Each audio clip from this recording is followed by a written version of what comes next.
Assalamualaikum warahmatullahi taala wabarakatuh, and hello to all of you.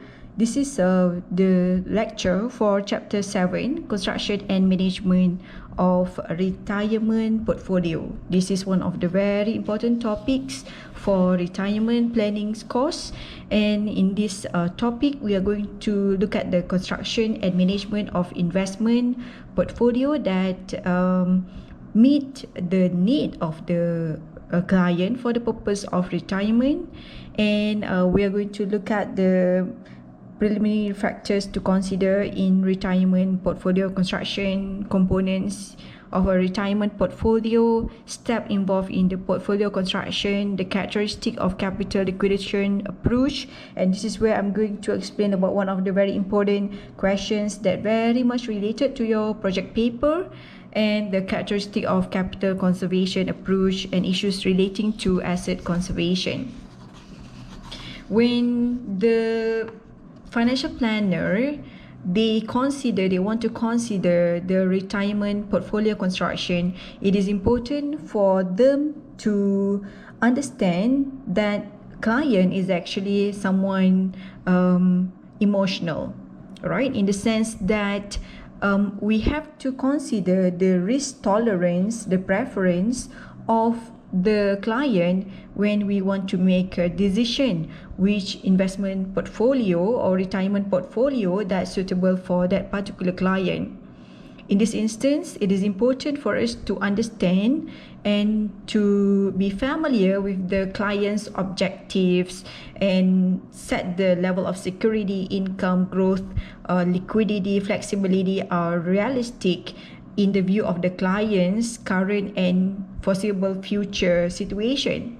Okay, because it is important for us to note that the more affluent the lifestyle of the client, the higher the resources needed for the purpose of the retirement. As we look at this is the essential components of retirement portfolio. Number one, we have to look at the client's current status and the eligible asset classes. The third one is eligible investment and investment products and tax vehicles. The fourth is about investment and insurance as a solution. So we have to focus on the correlation between assets. And lastly, we are going to look at the tax purposes. Now I'm going to show you the step involved in portfolio construction for the purpose of retirement. Step 1 is about selecting the asset classes to be included, which includes selecting the asset classes to be included in the retirement, whether it is stock, bond, or cash base, or real property, etc. And the second part is about allocating the percentages of portfolio to each asset class. So this is something that you have to embed, including the risk tolerance as well as the asset correlation. The third one is setting a variation parameter to each asset class in the portfolio by considering the client risk profile, which allow for more flexibility as well as to avoid extreme allocation. For example, let's say if you invest 100% in stock and shares, that it would be very, very risky. The fourth one is where you have to pick the securities for each of the asset class.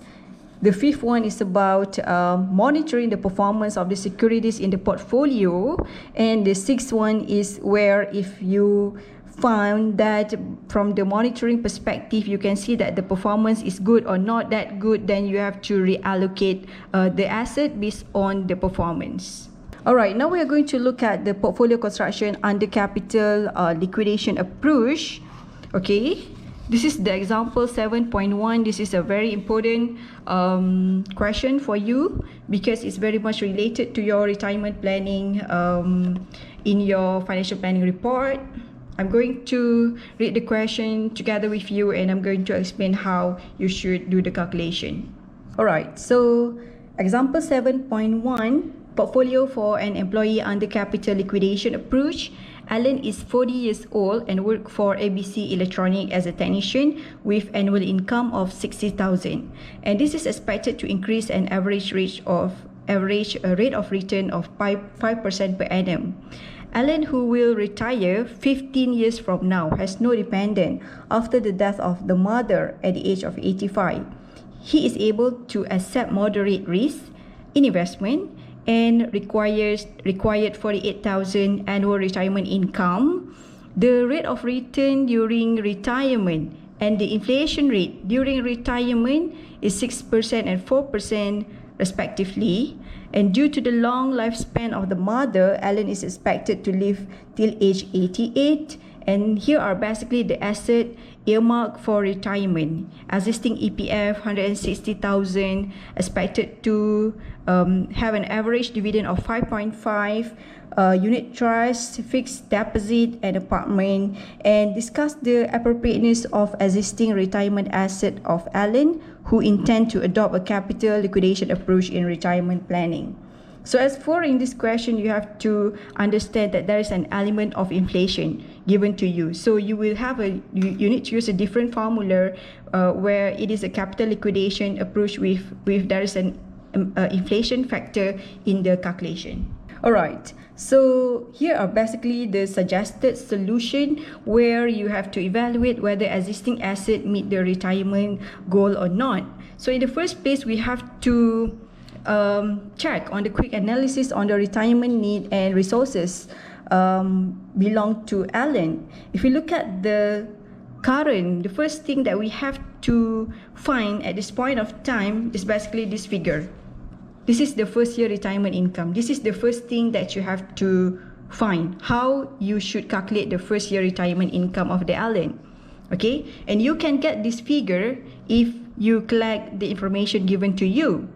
Alright, so the annual amount of retirement fund today is 48,000. This is from the question. You can see here 48,000 is the annual retirement income in today's dollar. Okay, this is the annual retirement income in today's dollar. So this is actually the PV of 48,000. Years to retirement is 15. Inflation rate is 4%. Okay, it is given to you in the information where the inflation rate is 4%. Therefore, you have to use this information for you to get what will be the first year retirement income. Okay, in order for you to get that, you can go to your financial calculator. Using financial calculator, you can get the future value of the retirement income, the first year retirement income. Set is begin because it is a payment from the annual retirement income payment. So it is begin, and it's 15 years. Okay, 15 years from now. I is 4% because this is the inflation rate. We consider that the amount will increase. This is the value today, PV, but it will be increased due to inflation. So I is 4%. The PV is 48,000. Payment is 0. PY and CY payment per year is just once per year. Compounding per year is 1. So if you solve this, you can get the future value is 86,445. Okay, so it is important for you to know this is the amount of the first year retirement income. Okay, so today, the amount today 48,000. For the next 15 years, the first year retirement income is not 48,000 anymore, but it is 86,445 because we consider the inflation when we make our calculation. Alright, so once we already identify the first year retirement income, it is important for you to calculate what we call as the lump sum retirement need upon retirement. Okay, so now let's say I give you, this is an example of the timeline. So let's say we are during the retirement period of 33 years. So let's say this is the first year, second year, third year, fourth year until 33 years. The first year retirement income is here, 86,445. Okay, and what will be the amount of lump sum need upon retirement here? Because this amount, 86,445, you need to make this payment, every year for 33 years. And there is also an inflation. okay, for this. So what will be the amount here, the lump sum need upon retirement that will be able to cater for these 33 years of the retirement period? So what you need to do, okay, we already know the information here. First year retirement income is 86,445. But at the same time, when we talk about the rate of return, you have to understand that during retirement, there is an inflation rate of 4% and rate of return is actually 6%. So beside of having the rate of return, this value also is subject to inflation. In this instance, you have to calculate the I in a different way, where you cannot just simply take 6%, but you also have to consider the inflation factor over here. All right. So how you can consider, or how you're going to consider or take into account the inflation factor into the I in your calculation, because you cannot simply just take 6%. Because this is obviously the rate of return, but it's not a real rate of return because you have to use real rate of return. Okay, if I would like to bring you back to chapter 3, if you look at the information on chapter 3, whatever that I have discussed over there related to capital liquidation with inflation factor, you should refer to chapter 3. And in this part, there is a specific calculation that I've already shown you on real rate of return. Okay, by considering the inflation factor. So the formula will be nominal rate of return minus the inflation rate divide with 1 plus inflation rate. So the calculation should be 0.06 minus 0.04 divide with 1.04. So you can get 0.1923077 times with 100, then it will be 1.923077%. Okay, this is in terms of percentage. Therefore, once you want to calculate what will be the lump sum need here, because this should be the very big amount that will cater for the 33 years of expenses, where annual income is 86,445 together with the inflation factor over it. So you have to begin in your CMPD. Okay, payment is 86,445 and is 33. I is 1.923077 based on this calculation, and PV is 2138028. Okay, so it's not much difference, so it's just slight difference, so it should be okay. All right, so FV is 0, PY is 1, CY is 1. Okay, so at this point of time, you know that the lump sum need is this figure and you know how to calculate for it. This is very important. You have to practice it over and over again. You are going to use this for the purpose of financial planning report as well as for your exam. Okay, now we are going to look at how we should value the existing resources. The resources are basically based on the information that has been given to you. Okay, so they have a apartment, existing EPF, unit trust, etc., etc. So basically it's not that complicated, but if you just fill up this information, whatever given to you, asset that has been earmarked for retirement for Alan, and you calculate the rate of return, the years to retirement, then you can simply get the value here. Okay, I'll give you an example of CMPD for fixed deposit. You set to N. Okay, you set to N because this is the outcome that we receive from rate of return of 3.60, so it should be N. All right, the interest from the fixed deposit is at the end of the term, so that's why we set N. N is 15, I is 3.6, PV is 50,000, payment is 0. Then you can get the FV. The one that you are going to solve is the FV future value, so you can get 84,990. Okay, if there is a differences, just a very slight, like just few ringgit only, so it is basically acceptable. It varies between one calculator and another. Okay, so the PY is 1, CY is 1, and you replicate this calculation for other asset. Here, I think there should be no problem because I've tried before and you can easily get all of this figure. And so you can actually calculate the future value of all of this asset. Okay, should be no problem. The one that students have to be, like very careful when their calculation is about the future EPF contribution. This is where I'm going to show you in detail. As in this case, the future EPF contribution is 13,800, and it is assumed to increase at 5% per annum. Okay, at a rate of 5.5 over 15 years. So this value is going to be increased. It's not fixed.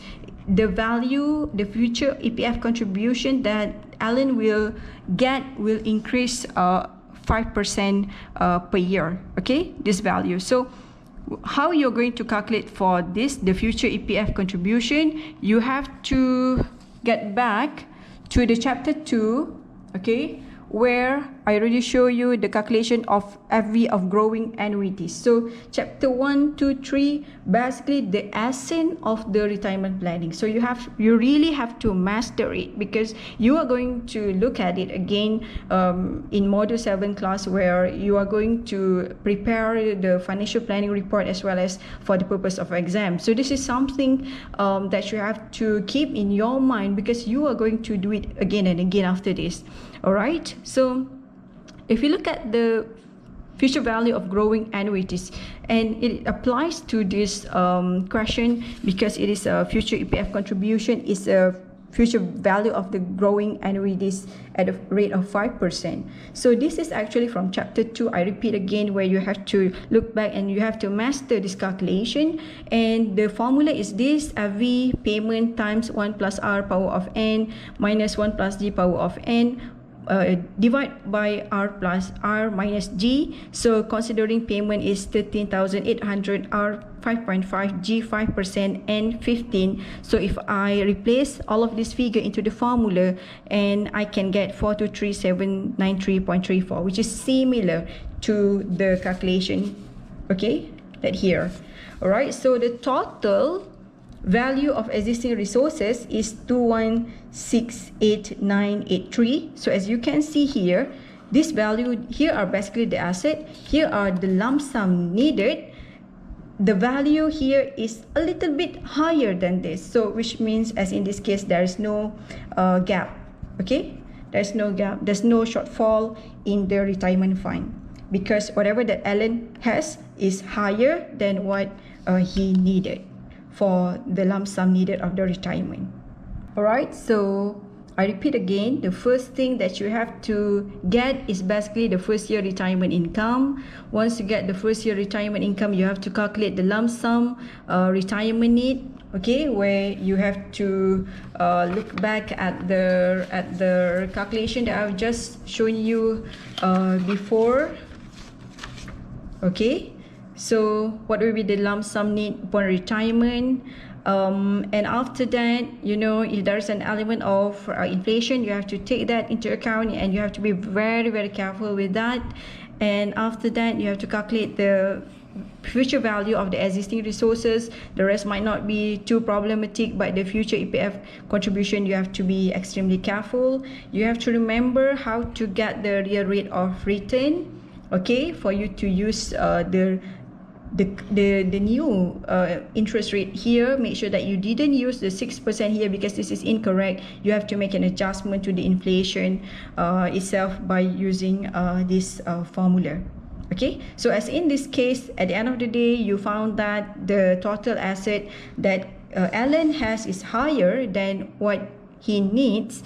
That is the lump sum retirement need is just 2.1 million, about the same, but there's a slight differences. So whatever it takes, this figure is higher than this, means that there is no shortfall in the retirement fund of Alan. Right, although we can see that there is not a huge problem for Alan, due to, it seems the Allens don't have a shortfall in retirement fund. Nevertheless, we as a financial planner have to think about the real situation that might happen in future. Okay, because as you can see here, there is an element of real estate for Alan, and real estate is difficult to predict, because sometimes the economy is good and real estate can make a lot of money, but in the case of bad economic situation, then the price might be reduced. Okay, and some part of the asset earmarked for the retirement is unit trust that might be subject to, like condition of the stock market, where the stock market might be increase or decrease, and it will also will influence another 15 years. We don't know what will happen. Okay, and same goes to the EPF, because EPF sometimes the return is quite good, so we have to identify the timing when we actually want to withdraw the EPF. And the financial planner also might possibly have to recommend on the annuities, on the selection of annuities to supplement the retirement fund, possibly to find ways through annuities, for example, to make sure that the objective of the retirement can be achieved, since that possibly real estate may not a good choice for retirement when capital liquidation is chosen, because as we understand that real estate is low in liquid, it is difficult to transform to liquid. Therefore, if we invest in a good economy, for example, if you can get a good price, then if we sell the real estate and then invest the asset in unit trust, it might possibly give us a better certainty and safety for the retirement purpose.